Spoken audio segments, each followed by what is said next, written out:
गांधी जी, अंबेडकर साहब, कांग्रेस पार्टी। देखिए राजीव जी, ये न्याय की बात वो कर रहे हैं जो हमेशा अन्याय के आधार पर पलते रहे हैं। जो पूरी आइडियोलॉजी है आरएसएस की और हिंदुत्व की, उनको उनके आप इतिहास में जाकर के देखिए तो दलितों, शूद्रों और महिलाओं के शोषण, अन्याय और अत्याचार पर वो पूरी संस्कृति फलती और फूलती रही है। संविधान से दिक्कत क्यों है? इसी वजह से कि अब आप उस तरह से अन्याय और अत्याचार नहीं कर सकते, और न्याय के लिए संविधान है और कानून है। आरएसएस की जहां तक बात है तो अब केवल दांत दिखाने और खाने भर का मामला नहीं है। हम तो बल्कि रावण का भी नहीं मानेंगे कि रावण के 10 शीश थे। यहां तो 100 मुखौटे हैं। एक मुख क्या कह रहा है, दूसरा क्या कर रहा है, तीसरा क्या बोलेगा, ये सारी चीजें। तो आरएसएस में मोहन भागवत जो कहे उसको कतई मत मानिए, कतई मत समझिए। जो दूसरे लोग कह रहे हैं उस पर विचार कीजिए और उसका समझिए। इसलिए आरएसएस को लोग मधुलिमेव ने र्यूमर स्प्रेडिंग सोसाइटी कहा था।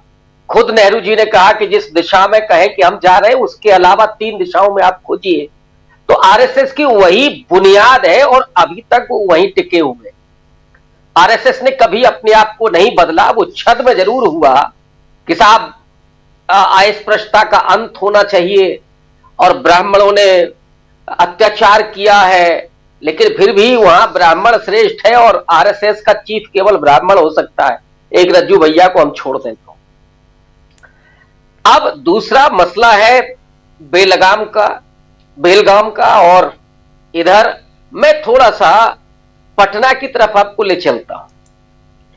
पटना में जो घटनाक्रम हुआ, और अभी मैं उन लोक गायिका को सुन रहा था थोड़ी देर पहले, उन्होंने जो कहा और जो मेरी आशंका थी वो लगभग वही बात है। पटना में घटनाक्रम होता है कल, और वीडियो कब आता है? आज, अभी थोड़ी देर पहले। और ये कब आता है? जब कांग्रेस पार्टी बेलगाम में अभी प्रेस कॉन्फ्रेंस करने जा रही है और पूरे दिन की उसने अपनी कार्यनीति सामने रखी है और उस पर बातचीत हो। तो ऑब्वियस है कि प्राइम टाइम डिबेट क्या होगी?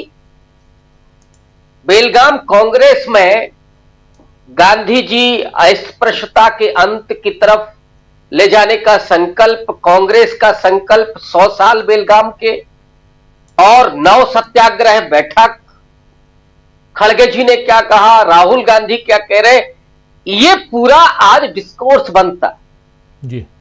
इस खबर को दबाने के लिए ये मीडिया मैनेजमेंट किया गया। लेकिन जिन लोगों को ये लग रहा होगा कि ये अचानक हो गया, कल का पटना में अचानक नहीं हो, यह बहुत सुनियोजित षड्यंत्र की तरफ संकेत करता है। क्योंकि खुद लोक गायिका देवी को भी मैं सुन रहा था और उन्होंने कहा कि एक भजन गाने के लिए मुझे अश्विनी चौबे और उनके बेटे ने कहा था, जो मुझे अपनी बेटी और बहन की तरह प्यार देते हैं, मानते हैं। ऑब्वियस है कि किस भजन के लिए कहा गया होगा यह मैं अनुमान लगा सकता हूं जी। और वो जो देवी जी हैं वो केवल एक ही भजन नहीं गाती हैं, ठुमरी भी गाती है। ठुमरी भी उन्होंने पहले सुनाई।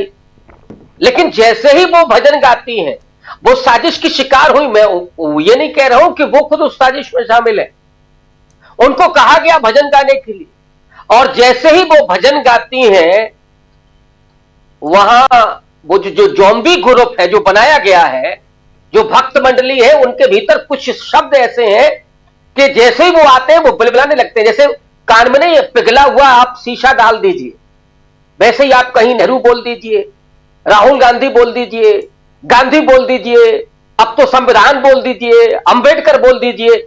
ये लगता है उनको जैसे उनका कान में खौलता हुआ तेल डाल दिया है, बिलबिला उठते हैं। और वही हुआ। और फिर उनको संभालने के लिए इस लोक गायिका को, जिसके प्रति सम्मान करना चाहिए, और ये देश सर्वसार है आज, ये सिर्फ राष्ट्रपिता के उस भजन का अपमान ही नहीं है, एक लोक गायिका के भी अपमान का मामला, एक महिला के अपमान का भी मामला है, और उससे माफी मंगवाई जाती है बाकायदा। अब इसका एस्पेक्ट आप देखिए, एक तो मैंने कहा कि आज प्राइम टाइम में क्या होगा, और गोदी मीडिया पर देख लीजिए केवल यही चर्चा चल रही। जिन लोगों को यह लग रहा है ना कि इससे बीजेपी डैमेज होगी, कतई नहीं, ये सारी साजिश है। दूसरा जो इसका पहलू है कि अभी डॉक्टर अंबेडकर के अपमान के मुद्दे पर अमित शाह घिरे हुए हैं। अमित शाह को बचाने के लिए शिगुफा छोड़ा गया है कि गांधी जी का चलेगा, गांधी जी के अपमान हुआ, कांग्रेस पार्टी पीछे पड़ेगी, विपक्ष लगेगा, अंबेडकर को बुला देंगे और उसके बाद बच के निकल लेंगे मोटा भाई। ये असली खेल मुझे ये दिखाई पड़ रहा है। तो इस विपक्ष को समझना है कि वो क्या स्टेप लेता है। हालांकि प्रियंका गांधी ने अपने ट्वीट में डॉक्टर अंबेडकर का नाम लिया, लेकिन जो खेल यहां से खेला जा रहा है उसको समझ करके, और मुझे ताज्जुब तो नीतीश कुमार पर है।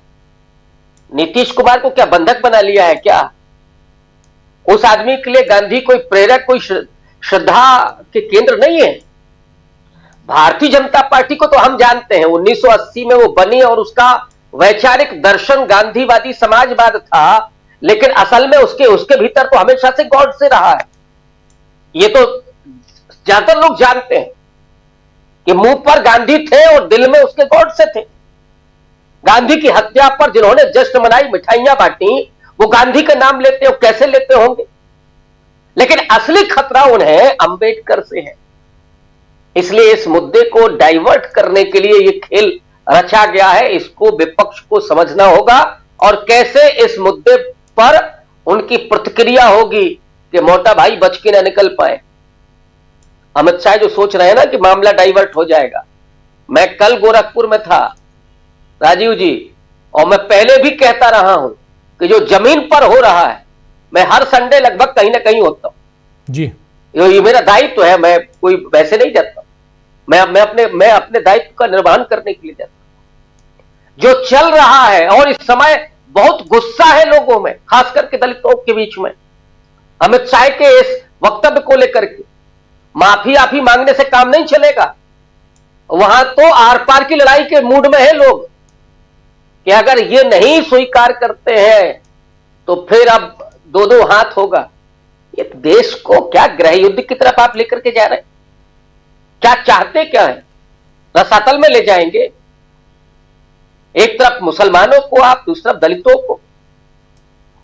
मुस्लिम तो साहब लड़ाई लड़ भी नहीं सकता उसके साथ जो कर रहे हैं, आप दलितों को भी किनारे लगा रहे हैं। लेकिन ये भूल रहे हैं कि वो चंद जो ज़ॉम्बी ग्रुप पैदा किया है ना, जिनके कान में जो शब्द पड़ते ही बिलबिला उठते हैं जी, उनकी संख्या बहुत ज्यादा नहीं है। ये देश गांधी, अंबेडकर, नेहरू के मूल्यों पर और संवैधानिक मूल्यों पर चलने के लिए तैयार और तत्पर है। वो इसको कितने समय तक झेलेगा?